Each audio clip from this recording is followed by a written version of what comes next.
Good afternoon. Thanks for coming to our Diversity, Equity, and Inclusion Council presentation for International Women's Day and last month's Black History Month. So the DEI Council at Hill College is about brainstorming, creating ideas and programs to increase diversity and equity and inclusion at our school.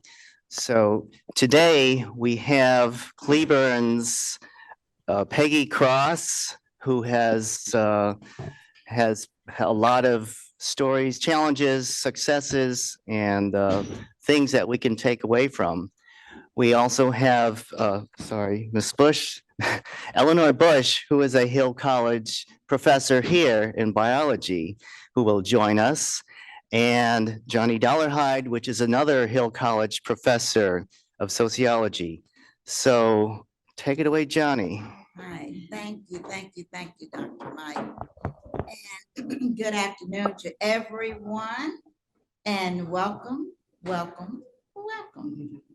This is International Women's Day, and we have two outstanding women here today. And it is really a privilege of mine to even interview them. And as Dr. Mike mentioned, we're tying this particular session in with Black History Month. So we're getting double honor here today. But I'm going to allow each one to introduce themselves. I guess I'll start. I'm Professor Johnny Dollarhide, also a pastor.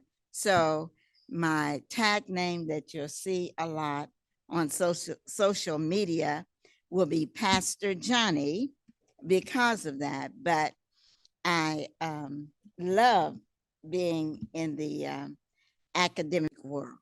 Been there much longer than I have in the theology world, but I love it. And I have been at Hill College now for 8 years.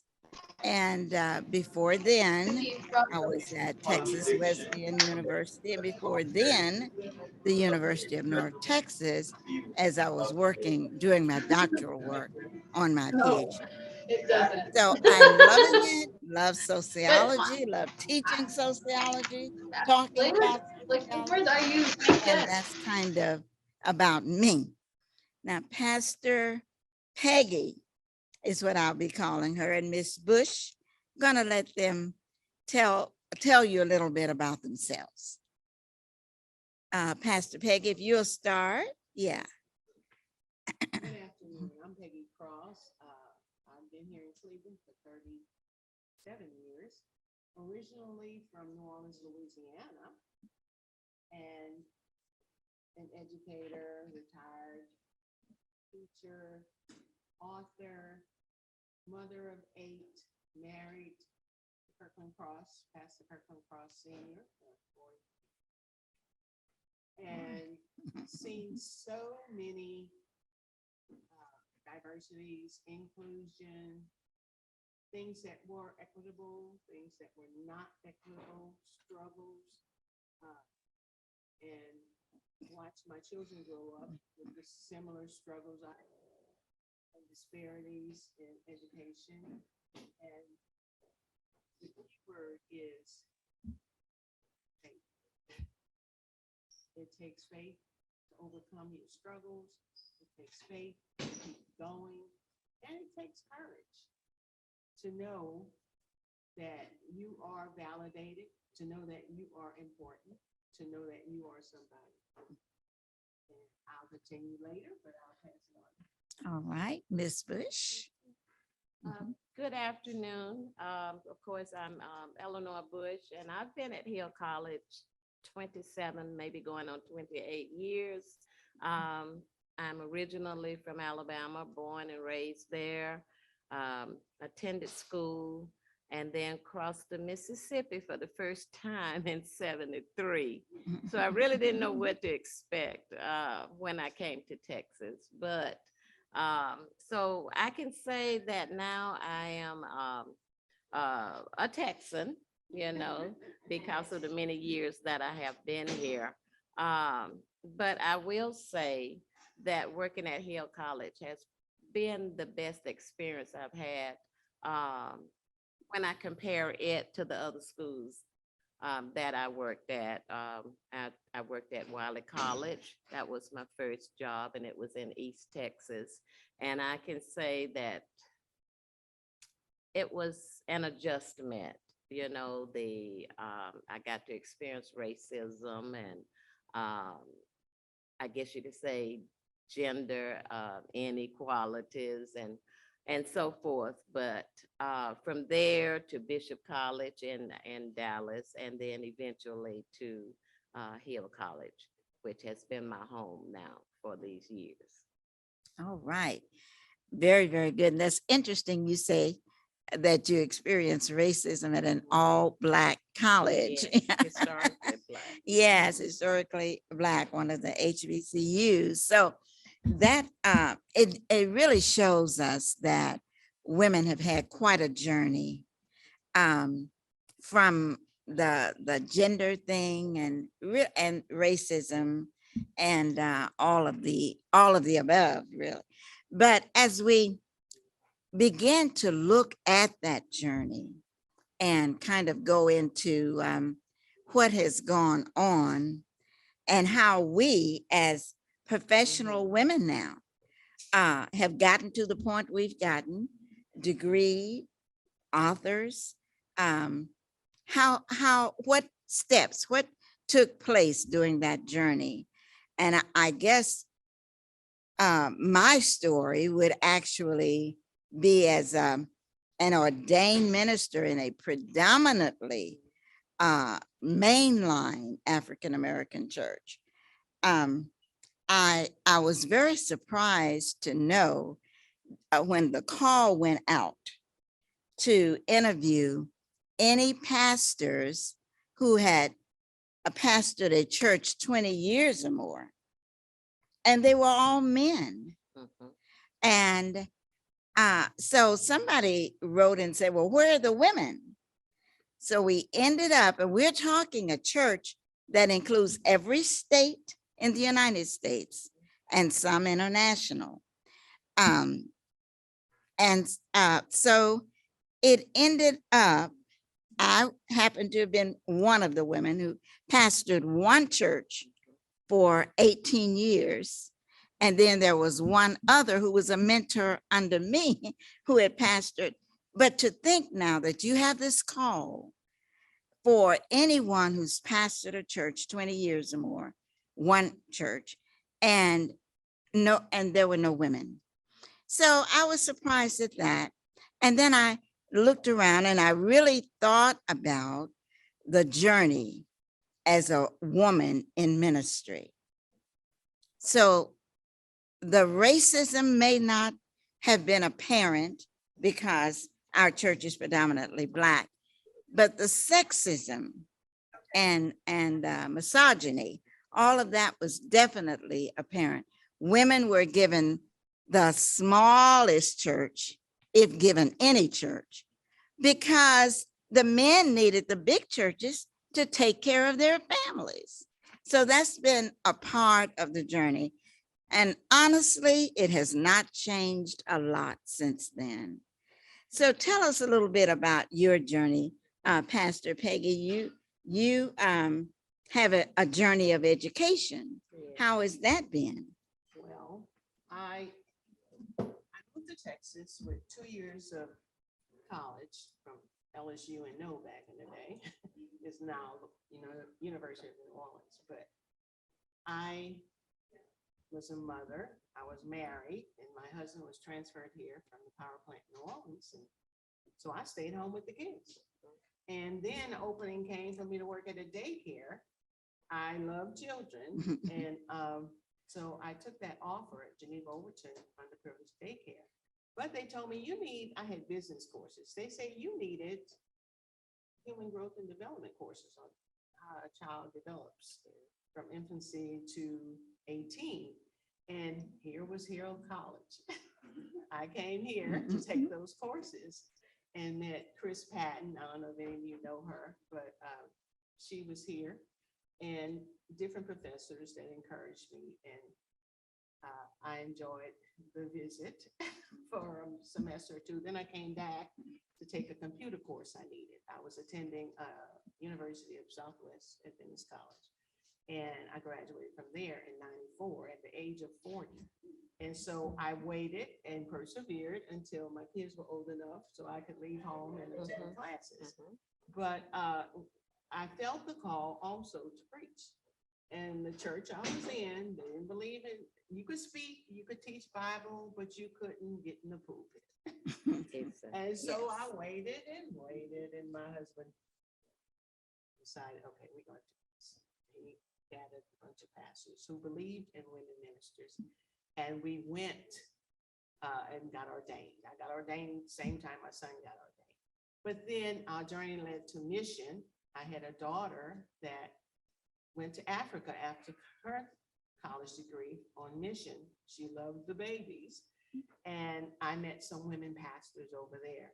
And in fact, the second time I was over there, they invited me to preach in their pulpits. And we went on prayer walks in the neighborhoods. But it's been back here, I've decided and was led to go get my master's in administration. And it was a tough road to hang in there and do. I was in an administration class at Tarleton with a bunch of men. And they would ask questions like, why is it the Black kids aren't passing? And why is it, I said, not passing, there are Black kids passing the state test, that was their perception of who we are without knowing us. I said, there are a lot of kids pass, my kids pass the state test, I said, but a lot of it also was teachers weren't teaching, their concept, a lot of, they call it self-fulfilled prophecies. Yes. And others prophesying and are trying to set who you will become. He doesn't want to learn. She will never learn, and we went through disparities like that to overcome, but I could only stand up for my children, and help the kids that I taught to let them know you can be whoever you want to be. Your dreams can come true. You are somebody. And one little guy said, Miss Cross, I can't pass this test. My daddy don't have a job. I say, and? I said, there was a time my husband didn't have a job. We get laid off or switch job. I said, but has he ever worked? Yes. I said, your daddy's smart. If you can hold a job, I don't care what it is, you are smart. We have to influence our young people. And me at my age, we got to pass the baton and let them know you can be whatever you want to be. It's not, and even some of my kids who say, Mama, I'm one of 8 kids. How can I go to college? I say, you will go to college. I don't know how you're going to go to college, but our faith in God will get us there. And I say, it's not where you come from. It's where you're going. All right. And it's how high you see yourself going. Yes. What do you want to become? Yeah. And I have several children that have a doctorate on one child, and several that have master degrees, and some with college degrees, and one that's a preacher. And I'm thankful to keep a positive note and to keep that mind frame, give them a positive mindset of who they can become. Yeah. And as women, we have to stay positive for the women coming behind us. We have to influence them, whether you're a professor, a teacher, a pastor, you got to have a positive mindset and let them know the opportunities are there. Yes. But it's not going to fall out the sky and fall on you and sit in your lap and say, here it is. Yeah. But you have to work. You have to be patient. You have to have direction. You have to give yourself strategies. You have to pray. You got to believe that there's a supreme being that sent you to this world for a reason. There's a scripture I love that says, I know the plans I have for you to give you hope in a future. You know, a lot of kids don't have that hope for themselves, or they watch their environment Yes. and they don't see what they will ever become. Yes, If they don't see Yeah. mom or dad doing Mhm. something productive, they don't see themselves being productive. very good. And you know, what you're saying is a lot of it is even sociological. We teach that the Thomas theorem is what we call the self-fulfilling prophecy, that you can become what you're encouraged to become, and you also can become what you're discouraged to become. So if you're told you can't do, you won't do, and your family didn't do, and you buy into that mindset, then you become what you've been told, if you buy into it. So that's very interesting to know that your journey has been one of, we call it students who are not necessarily traditional students. You said you started at 40 when you went back to, and yet you persevered right up to a master's degree. Sure, it wasn't easy. And I think Yes. also that Mhm. age is not a factor anymore. Yes. You know, it doesn't matter if you're fresh out of high school or 40, as you say, because some of my students were 40 in some of my classes, and older than that, because I've had grandparents and, you know, so forth. And they made it. But the good Mhm. thing was that we have to encourage them, we have to motivate them and let them know, like you say, Dr. Dollar, that you can do it Yes. regardless of the obstacles, you know, that you're going to be faced with. Yeah. And you have to keep on persevering. That's another thing that as women, I think we have just a little gift in us to not give up Mhm. when the times get hard. I thought the other day, I said, you know, I was on a 50-year journey to for a doctoral journey, trying to get my doctoral Mhm. degree. 50 years. And so many things happened in between, all the setbacks. And 10 years later, I'd go back and start it again. Yeah. 15 years later, go back and start it again. So it's a matter of not giving up, just persevering. Mhm. And I dare say, and Sister Bush, Miss Eleanor, Mhm. you can tell me what you think about this, but I dare say that Black women have probably had a harder time trying to find success and to actually succeed than any other category of people in our society. What do you think about that? Well, when I think about what I dealt with, you know, along the way, there were times when, because I wasn't teaching all of the time. So when we moved in to Dallas from Marshall, Texas, I didn't have a job as a professor at that time. So you know, times were a little hard, and I just wanted a job. And so when I would go out and apply, participate in interviews, there were times that they would tell me, oh, you're too educated. You know, you have too much education for this job, or, you know, some other excuse. So yes, I have experienced quite a bit along the way. I just wanted to work, you Yes. know, and provide for my family, take care of my children. Yeah. But yeah, I had those obstacles to deal with. One of the things I have found for women, especially, is the fact that there are other women who don't really support you sometimes. And it's so difficult to believe that. But there are women who are family members, women who are friends. and they don't really support other women. Oh, yes, yes. True. What do you think about that? But you, Dr. Yeah. Reverend Mhm. Cross? Well, sometime I think sometimes that woman doesn't believe in herself. You know, You She told me a sees you doing story. something. Yeah, well, you told me a story, Pastor Peggy, about your daughter-in-law trying to give natural birth. And it was actually your daughter who helped her through a very difficult time doing that. Uh, A lot of, it was my daughter-in-law. She Mhm. had lost their firstborn, and it was at a birth center. But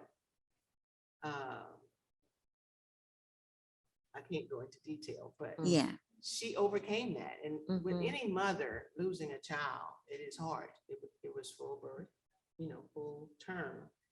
But something happened in the birth canal, and now, praise God, they overcame that. And through prayer and just waiting on the Lord, and they have two beautiful children, one Very 5 and one 3.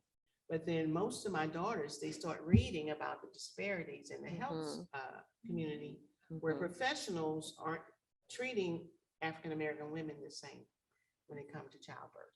And some mothers are dying, some of the babies are dying. And thank God I was able to have 8 healthy children, but it's still happening. We push it under the rug, or we don't want to talk about it, but it's discrimination. And why? They have insurance, or either they pay out of their pockets, but they're not treated the same. They're not checked for all the accidents that could happen, or things that could happen during childbirth. My mother used to say, when you're having a child, you have one foot in the grave and one on earth. It's serious. Any of the teachers have given you that? We have those already. All of those. Okay, I've got, we've only got 3. Oh. and we have heard about the discrimination of Black women in particular in the health care professions. And that's still a battle we're fighting as women in general and Black women in particular. So as we talk just a bit more about this journey on International Women's Day as a woman, what particular things do you think, Ms. Bush, that you've encountered, say that glass ceiling in education? Have you been able to easily move beyond that, or has that ceiling always kept you at a certain level as an educator? Actually, there has not been, just grateful to say, because I've always wanted to teach. And so as a college professor, I have not experienced the ceiling because where I worked, the environments were, conducive. They were good. And the people I worked with showed me respect, and I give respect. I mean, I demand respect, but I'm going to give you respect. And that's what I found most of the time, or I could say all of the time, really, on the job. So I can just say, no, I haven't experienced what some folks have in the teaching profession. Mhm. As far as the glass ceiling, As far as the what do glass you ceiling, think yeah. about that in general? There were times I was told, what make you think you can be a principal? What make you think you could do this or that, But I knew I could do it. Yeah, yeah. If I, you got to do that. if I ran into stumbling blocks, I knew I could cross over. Some hurdles, so to speak. But to keep trying. I was taught to persevere. I was taught Yes. to have courage. I was taught to believe in myself. And that's what I passed on to my kids. You can do anything you want to do. I tell my grandkids. Yes. You can do it. It's not what people say about it. It's not what they think. That's for sure. And most of the what is it? Discriminating remarks come from them not knowing. When are we gonna learn as a people to get to know each other? Mm. To get to accept our differences, to get to accept our abilities, Yes. you know, because it's wide open.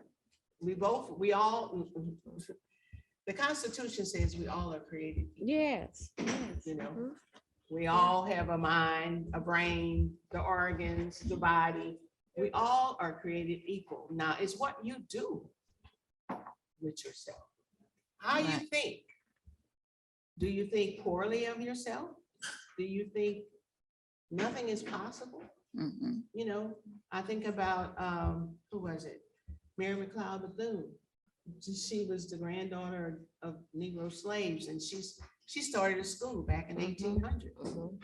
And she said, with faith, without faith, nothing is possible. Yes. And But she with started, faith, all things are are possible. possible. And Yes, that's from Yeah. scripture. yes. But Mhm. she encouraged the women to Right. go on. Yes. And then I think about Maya Angelou, and she says, Mhm. until you know to do better, you won't do better.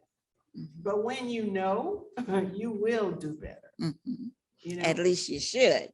You yes. should do You better should once do you better. know. And Yes. it's the will, it's where you are in your state of mind, it's where you are in your life. Mhm. Mhm. It's where you believe you can go. Yes. And when you think about women like our vice president, Yes. and you're still hearing the first woman this, the first Black woman this, in this day and age, that means that the Virginia Slims commercial that says you've come a long way, baby.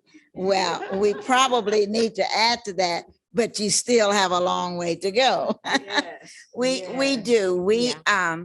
There should not be a time when we're still talking about first, especially when it comes to women. Mhm. I had my students, and this just happened to tie in with International Women's Day, to critically look at the lives of the women who were suffrants, the ones who fought for the right to vote. Yeah. And so they did a critical analysis of a video, a movie, documentary about those women.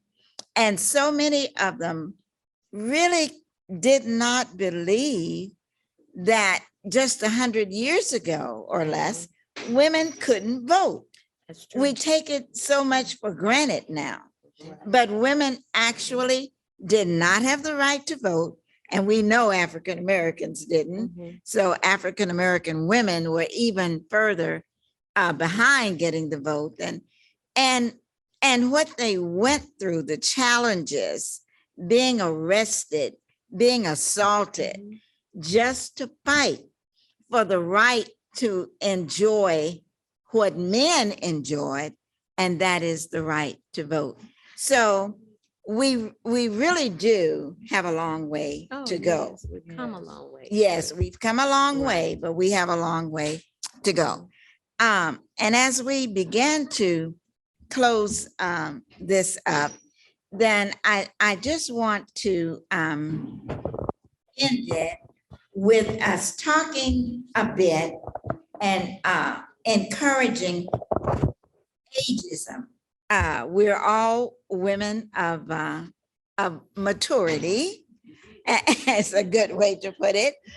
And so often after you reach a certain age, you feel that you shouldn't do, you can't do, and you're made to feel that way. So let's start with you, Ms. Bush. What would you say to encourage women? There could be some grandmother out there who, like me, started college and so many things happened, changing residences 15 times, moving from one city to another city and all of that. And it's easy to give up. So what would you say to encourage women, particularly older women, to follow their dreams? And when I say older, I mean 40 and up. Okay, first of all, this is International Women's Day. Yes, And I'm glad that we have an opportunity, at least once a year to celebrate, all of the accomplishments and achievements that women have made over the years. But yes, and you're saying 40, 40, age 40. yeah, and It's kind of hard for me to respond to that since my exposure is mostly to younger people. yes, But regardless of the age, I'd say just do it. Set your goal, be passionate about it, um, be strong because you are going to get some discouragement along the way. Stumbling blocks are going to be there, but just keep focused, keep the faith, as Reverend Cross says, and just go for it. Believe in yourself. There's a statement like believe and you can achieve it. yes, yes. I believe in that. Um, and another thing I was thinking about, there's a song that came out years ago, and I think a lot of us know about it. It was called It's a Man's World. And it goes sort of like it's a man's world, but it would be nothing without a woman and a Yes. girl. Yes. And so that to me tells me that women are just as important, in this society as men. And some of us have gotten to the point where we have obtained jobs in, say, male dominated areas. And it's a good thing, because I feel that women and more mature women have a lot of experiences and that they can share this, and be good examples, say, for the younger generation. Yes, very good, very good. And one of the things that Black women in particular, and we're talking about Black women because this panel is made up of, we still are exposed to a lot of disrespect. When you hear a Black woman speaking, or you see Black women coming together in a conference, there's still a lot of disrespect. There's still people who will actually engage in such ways that they don't want to hear what you have to say. And in their minds, what you have to say is not that important. Or it could be an upbringing that has taught them to believe that when an African American, particularly a woman, is speaking, that it's not worth listening to. So that level of disrespect is still important to Black women, but it's one that those over 40 have learned to overcome. We've been able to make advances in education in all sorts of areas, the hidden figures women in the science, the STEM, simply because we were able to disregard the disrespect and move on and say what we had to say anyway. Pastor Peggy, what do you think? I agree with you on that because, even in education, there are younger teachers, an older teacher can't tell them anything.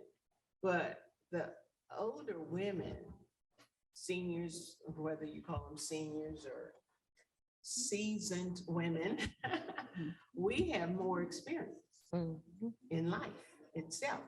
You've applied what you've learned, you've taught younger kids what they need to know.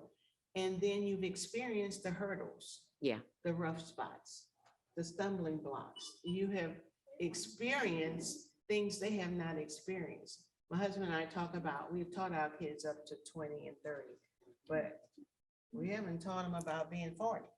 And we haven't taught them about being 50.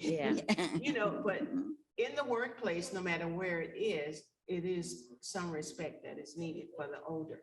And the scripture talks about let the older women teach. the younger Yes, women. yes. Uh-huh. There is something you need that we have that we can share with you, whether it's, how to take care of your children, how to stay married to your husband, how to respect your employer.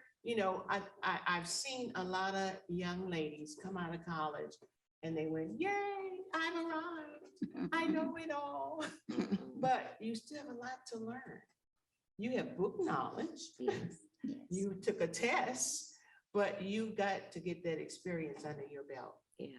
So you can teach someone else. So you can be a mentor to someone coming after you. So That is a great mantra for, to leave women on International Women's Day is just a matter of using what you've learned to pass it on to help someone else. Now, Pastor Peggy, your book here is all about family is critical, a personal and inspirational memoir. I know that you have copies, and if anybody's interested in this, then following our panel discussion, please see Pastor Peggy. I've read it. I have an autographed copy, and it's a wonderful, wonderful book, very inspirational. So, Dr. Mike, we're going to turn everything back over. We're going to have some Q&A questions. I have a question. Let me lend a male voice to this. Or was that called mansplaining, or is it? It seems like the stats for women in education are better. In fact, there are more women enrolled in school than men. Is there any problem anymore? Is it solved? Or is that stat doesn't live on its own? Or what do you have to say? There was one time when they were saying, oh, we have no more racism in America because we've elected our first Black president. And that is generally saying the same thing, that women are doing better now because more women are in school. And that is especially true in seminary, in theological seminaries. There are more women in school, but once those women are out, who's getting the churches that pay $100,000 a year or more? Who's being appointed to positions as associate pastors in churches? Who's being given the appointed to positions as executive directors of some of the larger religious organizations? So while women may be in college, in seminary, getting those degrees, what's happening after they've obtained the degree? Are they easily moving into the workforce, into the better paying jobs? Okay, I have a question for you. You're all three mothers, and all three have raised a family. What do you think are some of the keys? You've talked about the importance of perseverance and picking yourself up when you stumble. How do you build that sense of resilience or perseverance or motivation, whatever you want to call it? How do you build that amongst your own kids? How do you bring that out in others?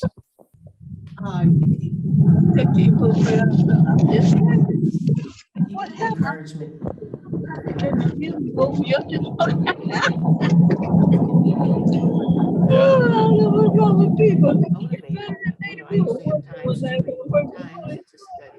Or take them on field trips to know, let's go see what this inventor did. Museum of Artists, to let them know that there are opportunities out there. There are people of their diversity that are doing great things. And encourage them, keep them encouraged, because their peers are telling them opposite. There was a time, I'll just respond to that briefly. When I was growing up, and Sister Bush, you may want to respond, that we were told, do as I say do, not as I do. And that is one good way not to raise good children. and responsible citizens. We just got to model for our children what we expect their behavior to be. If we don't model it, then they're going to pick that up and with one of those other agents of socialization, and that's usually their homies on the streets. They're going to learn to behave according to what they see. And so it's important that parents not just tell their kids what they should do, but to actually model it. If you want your children to be kind to others, then don't curse your neighbor out next door and expect your child not to do it. Don't wave a gun all around the house and expect your child not to take one to school. And we must model what we expect from our children. Children live what they learn. I have to agree with you, Dr. Dollarhide, and I feel that it does begin in the home, Yes. as you have said. My grandmother used to tell me as a kid to keep my head up, you know, walk erect, keep your head up, be proud of who you are, you know. And I tried, and I think I have succeeded in instilling that in my children. And like you say, they can be easily influenced by their peers. So you have to work hard at home, set good examples, you know, so that they will have some type of guideline to follow. Oh, yes, I have a niece that is in medical school now. She's trying to become a doctor. And she was taking one of her exams for her second year. And during the exam, the professor would pass by her desk and make comments, even to the point of saying, "You're not going to make it here." Of course, she challenged that and just recently received an approval from the vice president, I guess, that they were going to give her the ability to take that over. Did you ladies face any kind of challenges as far as the instructors that you had to deal with? Because the common myth is that such people are beyond reproach and they are just so honorable. And I think that most people are just that. They're just people at heart. Yes, I faced a few. There was injuries coming to my room when they knew I had enrolled to be a principal. That would make you think you could be a principal. Discouragement. That wasn't in the classroom. That was, you know, an employee that worked at the administration office or different. I said, well, I believe I could do it. Well, how are you going to pay for it? I said, that's none of your business. You know, everything to stop you from going forward, everything to make you doubt yourself, you know, to rethink, oh, you know, no, there's nobody greater to me than God. You know, man can say what they want. There are rules and laws out there. Yes, we have to abide by the rules of the land. But spiritually, there's another law. When he says he will help us, you know. And so through strength, perseverance, faith, believing, you have to walk, take a step and move and walk. And go for it. I'm proud of my niece that went for it and spoke up for herself. You gotta have a voice and don't let no one take your voice. Nobody knows what's going on here. They're just looking at your outward shell, but they don't know how you feel, how you think. I was going to say, as women, we are often asked to balance multiple roles, multiple demands, education, children, family, church, home. How did you all go about balancing that in your lives? Well, I guess I'll answer that. Having 8 children, there's a self-sacrifice. You know, you want them to succeed. You're talking about modeling. Well, I can't say, oh, you can't be that. I don't want to hear that myself, So I had to say, oh yeah, you can do that. And I went, well, Mom, we got practice. Or Mom, we got to go. I had them in the band and football, basketball, choir. One son was in choir and basketball, and he succeeded, good grades and all, But we were sitting eating dinner on the bleachers. We were, not able to relax until 9, 10 o'clock at night, just a woman wears many hats. You just got to juggle it and say, Lord, give me strength. And you keep moving and you help, and then sometimes the kids will be against each other. Well, y'all didn't let the younger ones do this.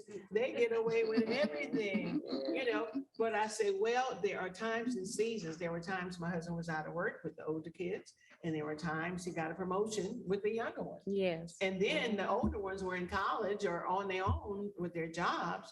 So there was less money, more money to be divided among the 2 or 3 left home. Exactly. And so it's the situation changes. Tell them times, if it's hard times, it's not gonna always be like this, it's gonna get better, and it does. Yeah, and don't forget your village.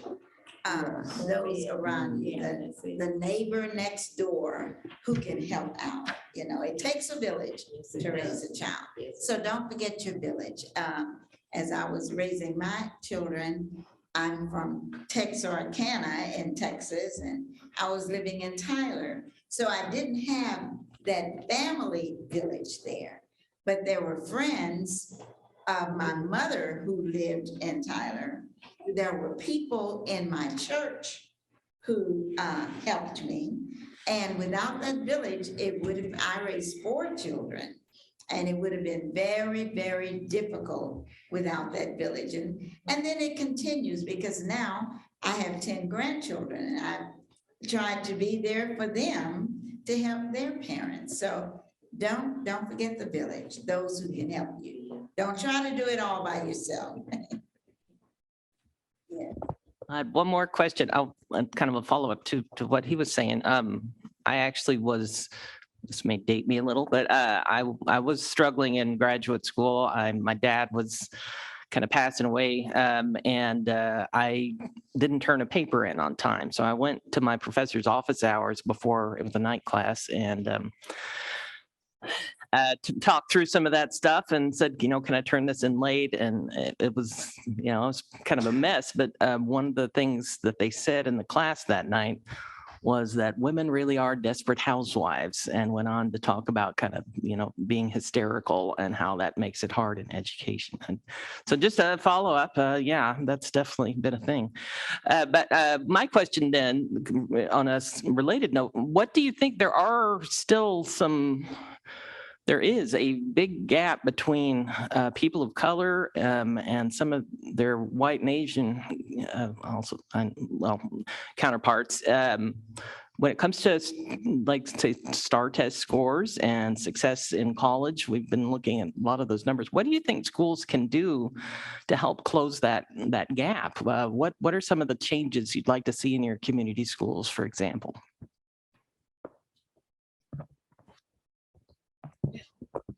That's a loaded. That's there's so pretty many, loaded question. Yeah. there's so many, it's, teachers teach with different styles. Kids learn with different perspectives. I can say Johnny measure 5 feet, and he's gonna measure 2. To him, his estimation is 2 feet. But a teacher's gift of teaching a child is learn their learning style. Okay, do I need to repeat this 3 or 4 times? I can't rush through this lesson. Do I need to give him remedial work or her remedial work? Or is it underlying elements? Sometimes there's so much trouble at home, the child can't think, or they have a household where they're constantly being fussed at, or constantly, having to bear or be the oldest or take care of the kid, be the parent. Some kids have to be the parent. There's so many underlying disparities that all you can do while you have them. I used to cry sometimes. Oh, this baby, what's gonna happen? And a sweet principal told me, you only have them for 7 hours a day. You know, their parents have them, the other 18, 17 hours. So do what you can. And I would look at it as if it was my own child, you know, to close the gap, to get the strategies. You know, there's strategies to taking tests. You can't just read one sentence and then you know the answer. You can't just read a story and remember everything. You got to go back and read it again, or take notes, or mark spots on the passage. You know, it's so many different things, but it's also taking extra time. I used to do tutoring after the one grade to help that child that was, you know, below what you expect. Okay, they need a little extra time, they need a little extra help, or either they need their parents at home. But everybody's not working like that. And so, you know. Thing too, and I say that question is loaded because it's something we really, as a society, as school districts, as just people in general, in our own minds, we need to deal with that issue. One of the problems we know is that our tests are not really that culturally sensitive. And so, and that would mean that, say, in a Black household where you're living in an apartment building and you're a latchkey kid, no one's home, you're making peanut butter sandwiches on your own or finding them in some neighbor's trash. And a kid who just came from a cruise to the Caribbean, or my favorite place, Aruba, and had all those experiences, they sit next to each other and take the same test. So for one, when the test says on the lawn, there was and the other kid doesn't know anything about a lawn, he has a yard, maybe. If he's in the apartment building, there's not even a yard. So we got to look at the test being more culturally sensitive. We just don't all have the same cultural experiences. And because of that, we cannot expect everyone to pass the same test on the same level. I used to use the graphic that and not too long ago in this country, Black people could not read or write because they were not allowed to learn to read or write. And then all of a sudden you say separate but equal. So you had still Black schools, white schools, and the Black students were getting the 2 and 3 year old textbooks that the white students had. And then all of a sudden we say, well, separate but equal is just not working. Let's slap everybody together. And so you put these students that are years, generations ahead of other students, and because they can't do as well, you call them failures. You say that they can't learn, they won't learn. And often they don't have parents at home with the ability to teach them the same things. So we probably can start with having school for parents who really and truly have not had the privilege of getting a high school education, certainly not a college education, and helping them learn how to help their children. That may be another way to start. Real quickly, if I could, as a father of a 13-year-old daughter who is the product of a divorce, I just wanted to say that, you know, I try to be keenly aware of things that will help her, and what you have spoken today about family, about community, about setting a good example, and all those things, you know, it just all comes around. Because like you're right, to teach, you know, and I've heard it said that a lawyer needs X amount of education, a doctor needs X amount of education, but to be a parent, I hear that. And so, I think it's important as you're speaking to focus on those things that are common and good. And I appreciate it. Yeah, okay. I'd like ask one question or make a comment. When I was growing up, I started at all black school. So do you think integration helped the black kids when they was like from Dollar High said, they stayed together? Do you think integration really helped us in the field of education or life? Do you all really feel that it has helped us in some ways? I mean, what ways do you think integration have helped us or not helped us? I guess I can start out for myself. I grew up doing segregation. All right, my schools were not integrated. Well, they weren't integrated in Alabama until I had graduated from high school, which was in the 60s. So as far as integration and all of the stories that I heard, even from my husband, some of the cruelty that they experienced, during that time, I didn't get that. I had moved on to college.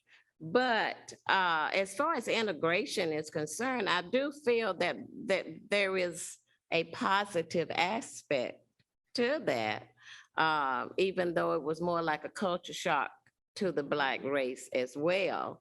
But the Black race got exposed to the things that we did not in the segregated schools. That's Like we got better, they got better books, more Yes. up-to-date books. And I'm just trying to think, technology. So yes, I think that was positive. I see it as positive more so than negative in that case. But in the segregated schools, when I went through those, I had excellent teachers. Yes. And I felt that I got more one-on-one participation between the teacher and the student. And so I learned a lot. Whereas when the schools were integrated, a lot of our Black children, as has been said, didn't get that. Okay. No, sorry. Yeah. I agree. I grew up, went to all black school from first to ninth grade. And we integrated in 10th grade. And so I saw, oh, brand new textbook. I had pages torn out of readers, Well, what's the rest of the story? Or in the teacher's guide sheet I had. But even in the gym, PE wasn't PE. Yeah. We had a gym. We would jump rope and do different things. But when we got to the white school, there was gym, the balance beam, everything for professional gymnastics. Everything was there. I'm like, a balance beam, oh my God. And so we had an adjustment. But then I went to an all-girls school. It was a public all-girl school. And so, but at the black school, I felt like it was my village. I felt like we were family. The teachers were in my neighborhood, and I didn't know the teachers at the white school. And they treated me with respect, but it was, you told the line. You can't goof off, but there was some encouragement. And then I think now, back in the day, I didn't have a computer, I didn't have a laptop, we learned. We studied hard. And with my kids, they had laptop and studying. I have a daughter that was sitting looking at the television and typing on the keyboard. And I said, girl, you better be getting your homework. And she'd get her homework and she was multitasking. But they learned. And if, the teachers knew to call us if there were problems. We are out of time. Thank you so much, Professor Bush, Professor Dollarhide, and most of all, our Miss Peggy Cross. Yeah, so let's give them a round of applause. And this is International Women's Day. Thank you.